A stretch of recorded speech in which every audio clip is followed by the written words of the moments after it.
Salut à toi, bienvenue sur Malouette Finance. Aujourd'hui, je te réalise une vidéo dans laquelle je vais te montrer les crypto-monnaies que je vais garder pour le prochain halving ou jusqu'au prochain halving qui aura lieu dans 2 ans, 365 jours, 16 heures et 3 secondes. Enfin, approximativement en fonction du moment où tu vas regarder la vidéo.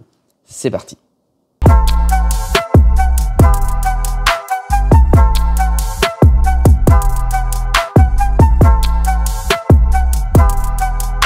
Sois le bienvenu dans cette vidéo. Je te rappelle qu'ici, il n'y a pas de conseil en investissement. Je te montre ce que je fais et comment je le fais. Ici, je vais te montrer ou te révéler l'ensemble des cryptos que je vais garder dans mon portefeuille jusque dans 3 ans.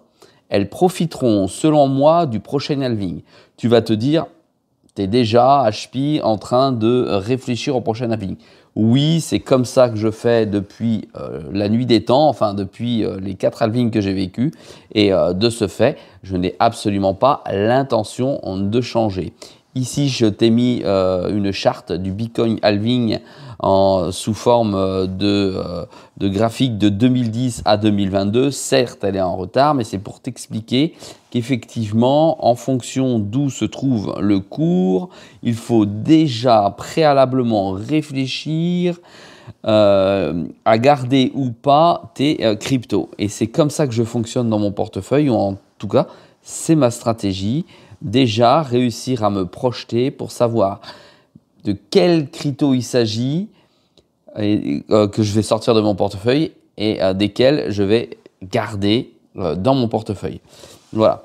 Je te rappelle que le halving, c'est une diminution, on va le mettre ça là, c'est une diminution de moitié tous les 4 ans de la distribution par bloc de BTC. À savoir, un bloc au début c'était 50 BTC. Maintenant, le halving qui a eu lieu le 19/04/2024, c'est 3,12 BTC.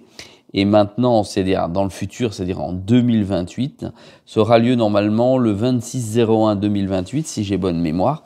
Eh bien, il n'y aura plus que 1 BTC 56. Ça veut dire qu'il y en aura de moins en moins.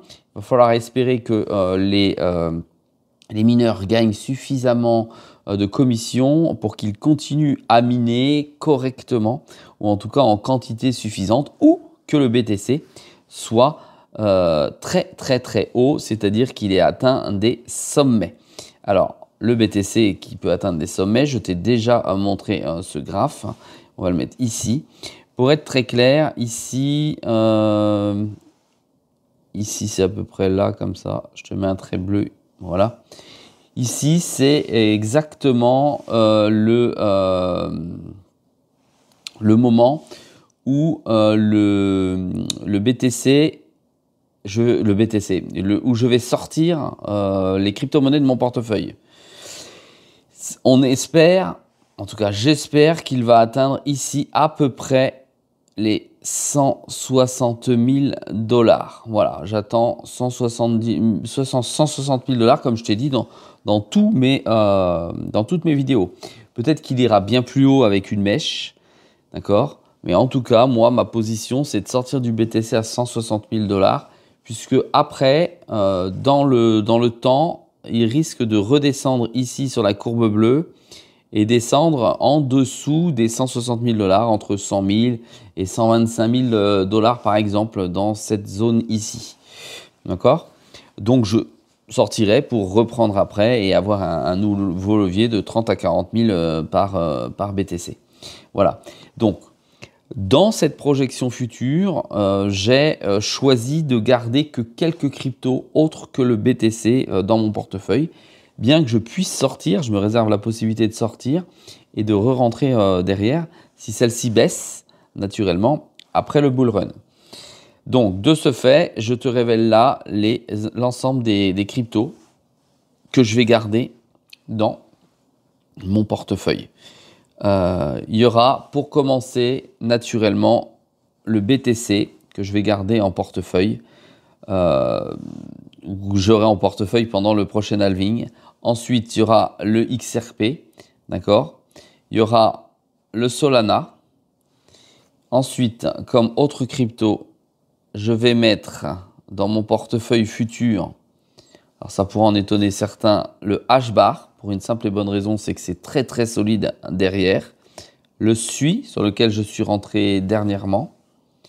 Ensuite, beaucoup plus bas et beaucoup plus loin, je vais garder dans mon portefeuille, mais tu le sais puisque je te l'ai dit, je vais garder absolument du CAS dans mon portefeuille. Voilà, ce sont les 6 crypto-monnaies pour lesquelles je suis presque sûr, c'est-à-dire à 96%, je vais te le noter comme ça, 96% de probabilité que je le garde dans mon portefeuille. Je te les redonne. Nous avons le BTC, nous avons le XRP, nous avons le HBAR, nous avons le SOL, nous avons le SUI et nous avons tout en bas le CAS.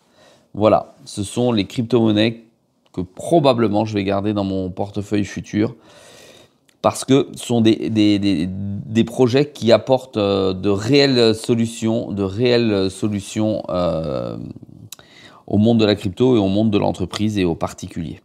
Voilà, donc voilà, c'est celle que je vais garder. Alors maintenant, ça peut être sujet à polémique, bien entendu.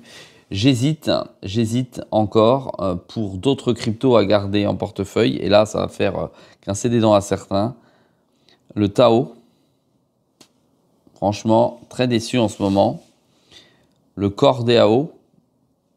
Alors, le CoreDAO, c'est parce que, à mon avis, il y aura peut-être d'autres solutions dans 4 ans plus performantes que CoreDAO. Et parce qu'il y a une DAO, je suis très sceptique.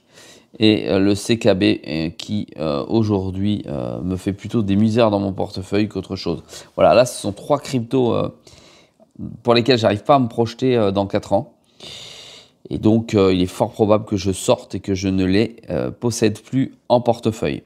Voilà, dis-moi toi aussi en commentaire quels sont les cryptos qui, selon toi, resteront dans ton portefeuille dans 4 ans. Je sais, ça te semble peut-être tôt, mais comme j'ai déjà vécu plusieurs halvings, je te dis que ce n'est pas tôt. Pour moi, je le fais déjà dès maintenant. C'est une projection dans un futur pour gérer et continuer à gérer ma stratégie. Alors, dis-le-moi en commentaire hein, si tu le sais déjà. Ça ne t'empêche pas de sortir et de revenir dessus, hein, de toute façon. Ensuite, encourage-moi avec un pouce bleu. Et je te rappelle que sur My Way Finance, c'est une vidéo tous les jours à 6 h du matin. Je te dis à très vite dans une prochaine vidéo.